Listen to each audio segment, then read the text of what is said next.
Après la première thématique qui était la respiration, on passe désormais sur la deuxième thématique de la Swim Academy qui concerne le roulis des épaules, qui est vraiment une thématique clé de voûte, à la fois pour réduire ses résistances dans l'eau et améliorer son efficacité au niveau du mouvement sous l'eau.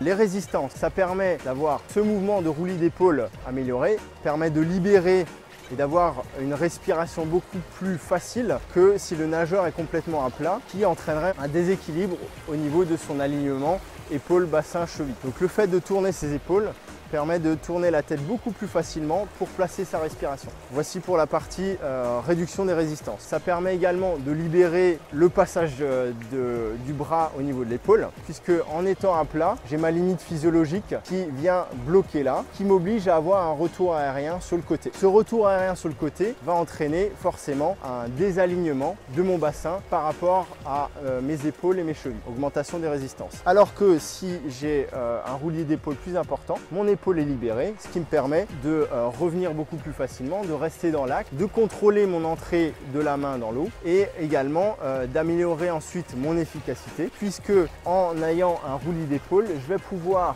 placer mon bras et ma force exercée sur ma ligne médiane du corps. Plus je suis proche pour exercer mon appui sous ma ligne médiane, plus mon mouvement sera efficace. Plus il est hors de l'axe de ma ligne médiane, plus je vais avoir tendance à devoir compenser avec mon bassin. J'augmente les résistances et en plus de ça, j'ai beaucoup moins de force qui va être appliquée donc, par rapport à mon corps.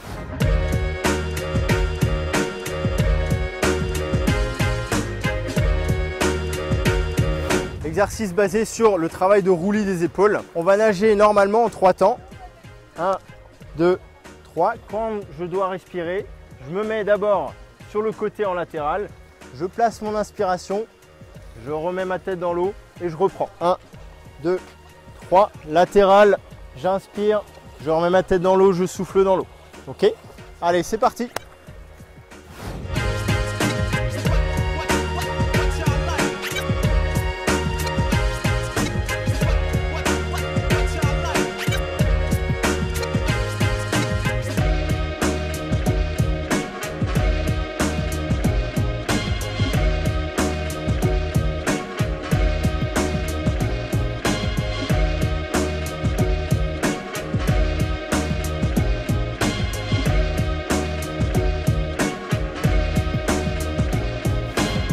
La troisième thématique de la Swim Academy, c'est le retour aérien du bras ainsi que l'entrée de la main dans l'eau. Le retour aérien se veut un moment de relâchement musculaire, en tout cas le plus possible en fonction de l'intensité évidemment. Et cette entrée de la main dans l'eau doit être le plus contrôlée possible, de manière, comme on l'a vu juste avant sur les thématiques précédentes, de ne pas parasiter son alignement dans l'eau. Donc sur le retour aérien, un des indicateurs, c'est évidemment ce coude haut qui va indiquer qu'on a le bras relâché.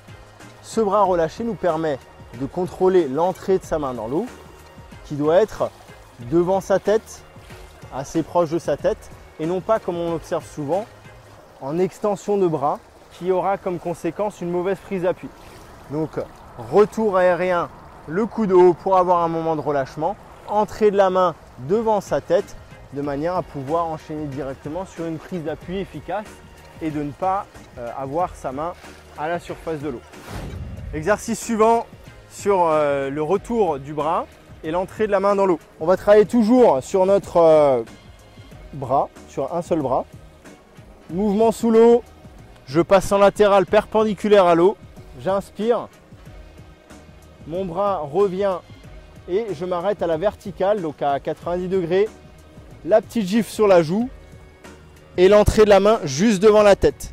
Attention à ne pas allonger dehors de l'eau, mais d'entrer juste devant la tête. Ok, je répète, mouvement sous l'eau, latéral, inspiration, retour du bras tendu, je m'arrête à 90 degrés, la petite gifle sur la joue, où je relâche mon coude et j'entre juste devant ma tête. C'est bon pour vous? Allez, c'est parti!